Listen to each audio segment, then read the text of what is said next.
Jason, it's an absolute pleasure to meet you. Oh, thanks very much.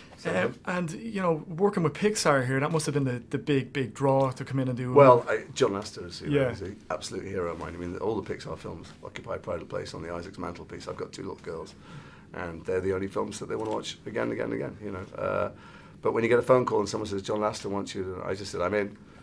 And they said, well, hold on a second, it's a very small part. And I don't care. Yeah. It's Cars 2. And I said, it doesn't make any difference to me. It's John Lasseter. It's Pixar. And I went down there, and what was amazing is that, the character, which is very cool. It is very cool. Spy plane, he's a fantastic that must impress the girls.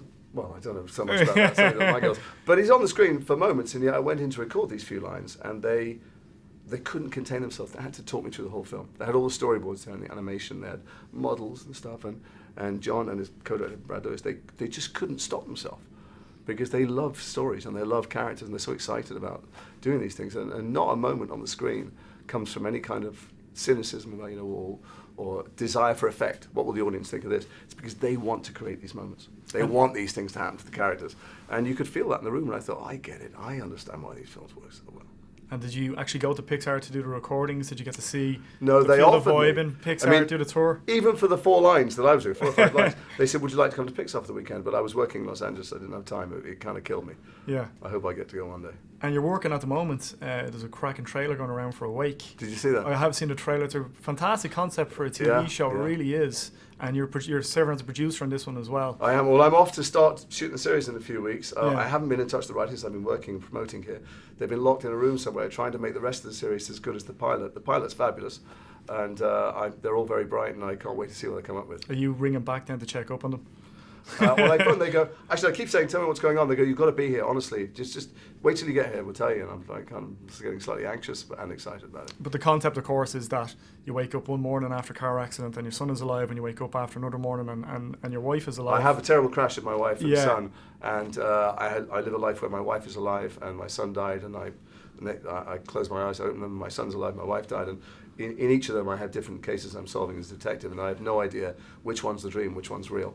So I treat them both equally, and the worlds bleed into each other. Yeah. And how's it been? You've obviously done TV before, Brotherhood, and you've popped up in The West Wing and stuff like that as well. Cracking Northern Irish accent in The West Wing as Thanks well. Very much. A lot of people actually thought you're from Northern Ireland. Well, it's mostly Coleraine. I lived with Jimmy Nesbitt for a long time. Yeah, so, that's where you get it from. That's I do Jimmy, yeah. Whenever I try and do Belfast, it's actually really Coleraine. And so is that, coming on board Awake as a producer then as well, is that, helpful that you've had that much TV experience and you've switched between TVs and movies? The difference between TV and making movies is that it just eats plot, and all of a sudden you have the time to develop a pilot and really approach the thing delicately and refine it. And then when somebody pulls the starter gun, you just suddenly have to create hours and hours and hours and hours of story and characters, and so it's a monster, and it can bring the most talented people to their knees, and it's tough. And network television is even more episodes than cable television, so it's hard work. I mean, movies are a lot slower. Television is, you get in there at 5 o'clock in the morning and you come home late at night, and that happens every day for a long time. Would you not have got a cushy sitcom? You could have went into 2.5 Men. Do you know, I'm my 2 days worst a week, enemy. 3 days a week. I can't resist a good script. I would never have said no to John Lasseter. I couldn't say no to this script. It was just a fabulous script. They're really bright people, and in the end, you've got to follow the material. And you've an incredibly eclectic collection of work since the late 80s. You've always worked consistently. You've always popped up in movies and in TV as well.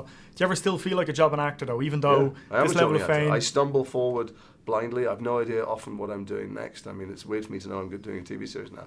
And I almost always think when I finish a job, that's it, I'm never going to work again. But no one's ever going to offer me a job. But does that happen though when you're doing a TV show? Do you ever, like, you're doing Brotherhood and stuff before and doing arcs and other TV shows, do you ever feel like, I'm going to have to turn something down, or weighing up your options beforehand? I don't turn that many things down. Maybe I do, some slightly exaggerating.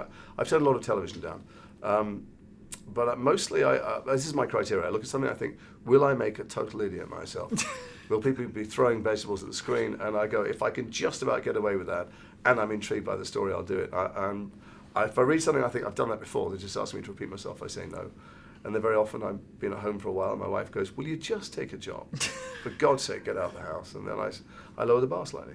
And of course, one of your co-stars in Cars 2 is Sir Michael Caine, absolute legend. Is he somebody that you look up to in terms of his career? And he's been going strong now. Kidnapped was on recently, 40 years ago. He's a phenomenal actor. That's a different thing. He's been a global icon from, from the age of 20-something. He was a fantastic actor. I think that way madness lies in any career at all, but certainly as an actor. If you try to compare yourself to anybody else, why aren't I them? Or, thank God I'm not them. I just try and stumble forward and do decent, interesting jobs and stay curious, that's all. Cool. Jason, it was an absolute pleasure to meet you. Thanks a lot.